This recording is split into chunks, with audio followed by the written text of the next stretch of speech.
자, 이제 사무엘이 이제 다 늙었습니다. 그래서 이제 우리 한나가 아기가 없어가지고 실로에서 그렇게 눈물로 기도할 때 우리 엘리 제사장을 통해서 하나님께서 약속하시고 그래서 태어난 우리 아기가 이제 사무엘이죠. 그래서 언약궤 곁에 누워 있을 때 어릴 때 하나님께서 사무엘아 사무엘아 불러서 이제 사무엘이 선지자로서 이제 역할을 시작해서 이제는 어떻게 됩니까? 늙었습니다. 그 우리도 이때가 오는 겁니다. 예, 인생이 참 짧습니다. 제가 오늘 어머니하고 통화를 했는데 우리 어머니가 초파일 날 결혼하셨다 그래요. 예, 그래서 참 제가 인생이 짧죠. 제가 그랬는데 초파일 결혼했는데 우리 어머니가 그 뭐죠? 그 웨딩 마치 이런 것들을 다 녹음기를 구해 가지고 그래가지고 그걸 틀고 이제 입장하려 했는데 정전이 되는 바람에 그걸 못 틀고 참 그렇게 했다 이야기를 하시더라고. 이 사무엘이 늙음에 그죠? 우리도 언젠가 이 자리에 아마 다 갈 겁니다. 금방 늙게 됩니다. 그래서 이제 아들들로 이스라엘 사사를 삼고 장자 이름은 요엘이요 차자 이름 아비야. 이름은 참 좋습니다. 요엘은 여호와는 나의 하나님, 선지자 요엘 선지자 있죠. 아비야는 여호와는 나의 아버지. 참 잘 이름을 지었어요. 그리고 이제 그들을 브엘세바에서 사사가 됩니다. 그래서 이제 사사 중에 전체를 다스린 사사는 사실은 사무엘이 유일하고요. 대부분의 사사들은 한 지역, 자기가 속한 지역, 그 지파가 속한 지역을 주로 다스렸는데 이제 지금 사무엘이 늙었기 때문에 자기 두 아들을 남쪽 지역을 이제 다스리도록 사사로 임명한 겁니다. 근데 그 아들들의 아비의 행위를 따르지 아니합니다. 이를 따라서 뇌물을 취하고 판결을 굽게 합니다. 그래서 엘리의 두 아들하고도 닮았습니다. 그런데 우리 하나님께서 여기 다른 거죠. 똑같이 아들들이 잘못됐어요. 근데 하나님께서 엘리에게는 책망하시고요. 사무엘에게는 책망하지 않습니다. 그냥 그 열매라는 거는 아무리 내가 열심히 해도 때로는 열매 못 맺을 때도 있습니다. 근데 하나님은 아십니다. 그래서 하나님은 엘리에게는 강하게 책망하신 거죠. 그러나 사무엘에게는 책망하지 않습니다. 그래서 우리도 조심해야 됩니다. 저 사람에게 열매가 없다고 함부로 판단하면 안 됩니다. 그건 하나님만이 하시고 하나님만이 제대로 아시는 거죠. 그래서 하나님은 사무엘에게 전혀 너는 왜 네 아들을 그렇게 키웠냐 전혀 그런 말씀 안 하십니다. 근데 엘리에게는요 아주 심하게 책망하시죠. 자, 그래서 이제 4절 5절에 보면 이스라엘 모든 장로가 이제 사무엘이 라마에 있는데 거기에 나아가서 그에게 이릅니다. 보소서 당신은 늙었습니다. 당신의 아들들은 당신의 행위를 따르지 아니합니다. 그래서 열방과 같이 우리에게 왕을 세워 우리를 다스리게 하소서. 자, 여러분 한번 보십시오. 실제로 원하는 것은 왕을 세워 우리를 다스리게 하소서. 요겁니다. 그런데 앞에 이 두 가지 이유를 이야기하는 이유는 뭐죠? 이건 연막입니다. 그래서 연막을 쫙 쳐놓는 겁니다. 당신도 늙었고 당신의 아들들은 당신의 행위를 따르지 아니하고 누가 우리에게 다스리겠습니까? 그러니까 왕을 세워 열방처럼 우리도 왕을 세워 우리를 다스리게 해달라고 요구하는 겁니다. 그러니까 사무엘이 맞는 말이죠. 어느 정도 타당성은 있죠. 나는 늙었고 우리 아들들은 제대로 못하고 그리고 다른 데는 왕들이 있어가지고 나라가 안정적이고 또 중앙 집권이 딱 돼가지고 견고하게 서는데 여기는 여전히 왕은 없고 참 어떻게 보면 타당성이 있는 그런 요구입니다. 자, 어느 정도 타당성 갖고 그러나 이제 여기가 중요한 거죠. 동기에 대한 집념은 이 타당성을 넘어섭니다. 자, 이게 왜 그러냐면 7장에 보면 바로 앞에 큰 승리, 에베네셀의 승리가 있습니다. 그거는 왕 없이 승리한 겁니다. 왕 없이 평화로 왔습니다. 그렇죠. 그들이 큰 승리를 얻은 것은 왕이 있어서가 아니고요. 그들이 하나님 말씀에 순종할 때 승리했거든요. 근데 그 7장을 벌써 잊어버리는 겁니다. 그리고 사무엘이 꼼짝 못하도록 사무엘의 약점을 가지고 계속 파고드는 거죠. 사무엘이 어쩔 수가 없습니다. 어떻게 해야 될지 모르는 거예요. 자기는 늙었고 자기 아들들은 제대로 역할을 못하고 그런데 또 이들이 요구하는 왕을 세우는 건 맞는 건 아니고 이거는. 자, 그래서 느닷없이 새 질서를 요구하는 거죠. 여러분 느닷없이. 그러나 이들은 생각 많이 했을 겁니다. 다른 나라 보면서 저 왕들이 우리에게도 있었으면 좋았을 건데, 그러나 때가 딱 온 거죠. 사무엘이 늙었고 사무엘 아들들은 사무엘을 따르지 아니하고, 이러니까 어떻게 됩니까? 사무엘에게 뭘 요구하기에 자기들이 굉장히 유리한 입장에 딱 서게 된 겁니다. 그래서 사무엘에게 나타나가지고 장로들이 다 자기들이 의논한 다음에 사무엘이 느닷없이 딱 나타나가지고 왕을 세워달라고 이야기하는 거죠. 사무엘이 기뻐하지 아니합니다. 6절, 전에 없던 요구고요, 경악스러운 요청입니다. 열방과 같이 되고자 하는 거고 이스라엘의 정체성을 바꾸는 겁니다. 근본적인 헌신을 바꾸는, 이게 그래서 기뻐하지 않습니다. 사무엘이 기뻐하지 않는 것은 자기를 버려서가 아닙니다. 자기 두 아들을 받아들이지 않아서가 아닙니다. 사무엘이 기뻐하지 않는 이유는 없던 새로운 것들을 하나님의 뜻도 아니고 자기들의 생각으로 주장하는 그것이 사무엘은 너무 경악스러운 겁니다. 그래서 여호와께 기도합니다. 여호와께서 사무엘에게 이르십니다. 백성이 내게 한 말을 다 들으라. 그들이 너를 버림이 아니요 나를 버려 자기들의 왕이 되지 못하게 함이라. 내가 그들을 애굽에서 인도해야 된 날부터 오늘까지 그들이 모든 행사로 나를 버리고 다른 신들을 섬긴 같이 너에게도 그러하다. 너는 지금 그걸 경험했냐? 나는 이들이 출애굽할 때부터 늘 내한테 해오던 방식이 바로 이거다. 경악스럽게 한다. 나를 자꾸 내가 다스리는데도 딴 게 다스리게 해달라고 자꾸 나에게 요구하는 거죠.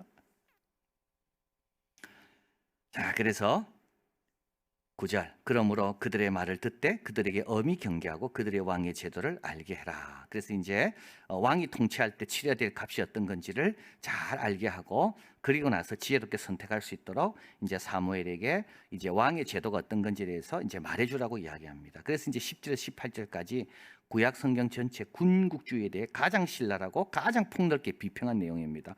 공권력의 남용에 대해서 가장 구체적으로 예를 든 겁니다. 그래서 여기서 취한다는 말이 굉장히 많이 나옵니다. 그가 너희 아들들을 취할 것이고 그의 병거와 말을 어긋게 하리니 그들이 병거 앞에서 달릴 것이며, 그래서 병거를 몰 뿐만 아니라 병거를, 이 말들을 관리할 뿐만 아니라 또 말들이 가기 전에 미리 막 한 40-50명이 달려가서 왕이 온다라고 말하는 그 일을 누가 한다고요? 네 아들들이 할 거라는 겁니다. 세금으로 징수하고 징벌로 징수하고 아들을 취하고 딸들을 취하고 밭과 포도원을 취하고, 17절, 양떼 10분의 1을 취하고, 그래서 결국 너희들이 어떻게 된다고요? 종이 된다고요. 이 종은 뭐죠? 출애굽 전으로 돌아가는 겁니다. 다시 애굽 생활로 돌아가는 겁니다. 솔로몬은 마구간이 40개입니다. 이 왕상에 보면 나와 있습니다. 마구간이 40개입니다. 마구간이 40개면 이 마병이라는 것은 12,000명. 자, 여기서는 기마병이 아닙니다. 이건 말을 관리하는, 먹이고 씻기고 치우고 하는, 그게 12,000명. 그게 다 누구들입니까? 이게 다 자유로웠던 사람들의 아들들입니다. 너 아들들이 지금 마구간에 가서 똥 치고 있을 건데, 그러고 그게 왕이 되면 그렇게 해야 된다라고 이야기하고 있는 거죠. 그런데 18절, 그날에 너희가 너희 택한 왕을 인하여 부르짖되 그날에 여호와께서 너희에게 응답지 아니하시리라. 계약적 연결은 깨어졌고, 그래서 자치를 원하지만 실제로 이건 뭐죠? 이건 절망적인 자치주의입니다. 자, 20절, 19절, 백성이 사무엘 말 듣기를 거절합니다. 가로되 아니로소이다.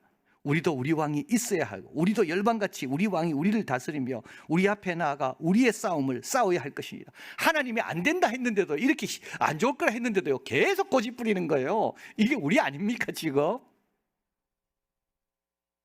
그러니까 사도 바울이 눈에 병이 없도록, 가시가 없도록 기도했는데 하나님이 아니다, 너는 이게 있어야 너는 평생 겸손하게 하나님 의지하여 너의 사역에 열매 맺는다. 그러면 아멘 이러고 거기서 멈춰야 되는데 계속 기도하는 겁니다. 그리고 막 찾아다니는 거죠. 어느 병원에 나을까, 어느 약이 좋을까 계속 관심 가지고, 모세에게 너는 가나안 땅 들어가지 마라, 모세가 3번 기도했잖아요. 그럼 거기서 모세는 멈췄는데 그러지 않는다는 거예요. 계속 들어갈 방법을 구하고, 지금 이런 겁니다. 왕이 되면 네 아들, 네 딸, 네 재산, 네 포도밭 제일 좋은 거 왕이 다 가져갈 거다. 그런데도 뭡니까? 괜찮다라고 이야기하는 거예요. 그래도 왕을 달라는 거예요.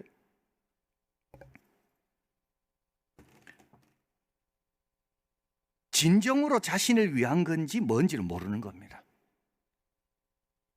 진정으로 내한테 뭐가 중요하고 뭐가 필요한지를 모르는 거죠. 자, 여호와께서 사무엘에게 이르십니다. 그들의 말을 들어 왕을 세우라. 사무엘이 이스라엘 사람들이 이르되 너희는 각 성읍으로 돌아가라. 하나님의 심각한 슬픔. 이스라엘은 아주 귀중한 것을 잃어가는데도 이 사실조차 느끼지 못하고 있습니다. 이 욕망의 눈이 어두워진 거죠. 그래가지고 자기가 지금 어떤 길로 지금 가려고 하는지 그것도 알지 못하면서 이들은 계속 왕을 달라고 요구하는 겁니다.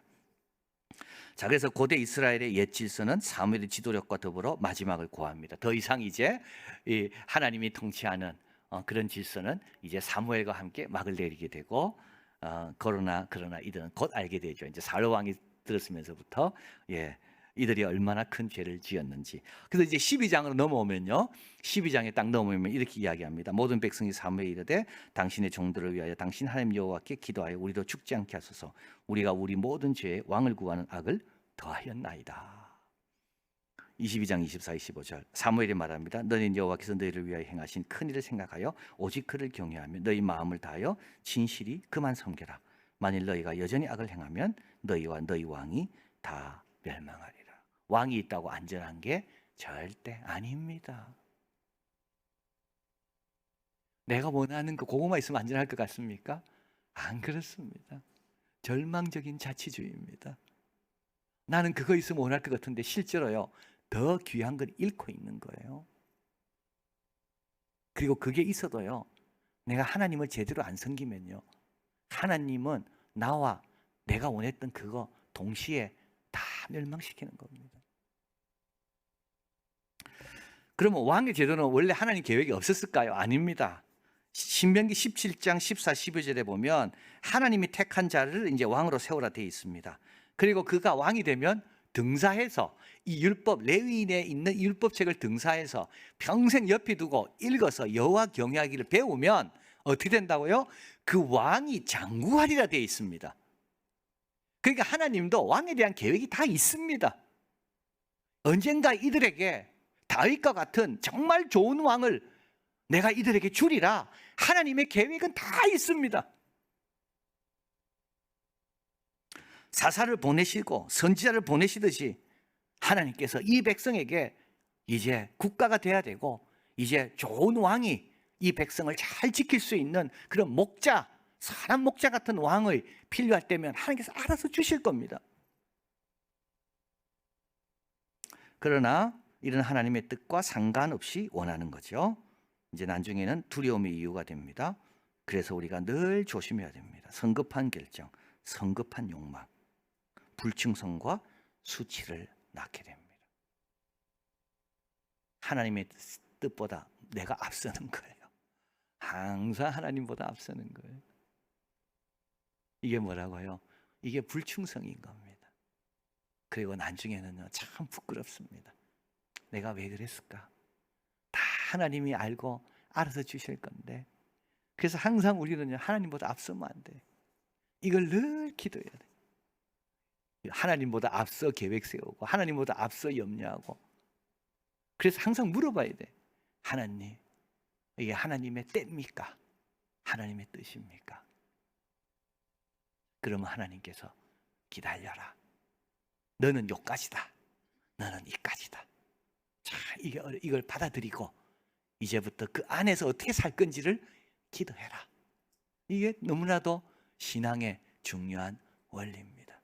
자, 그래서 이 백성들은 결국은 왕을 갖게 되지만 사무엘이 경고한 대로 저희들은 자유가 없어지게 되고 하나님이 세운 온전한 왕이 올 때까지 이들은 그들의 값을 이제 치르게 됩니다. 근데도 하나님은 이들을 불쌍히 여겨서 다윗 같은 훌륭한 왕, 요시야 왕 같은, 히스기야 왕 같은, 그리고 메시아 우리 예수님을 보내주신다. 그래서 오늘 꼭 여러분 기억하시길 바랍니다. 성급한 욕망, 성급한 결정은 아주 위험하다. 그리고 집착이 앞서다 보면 하나님 앞에 불충성을 드러내게 된다.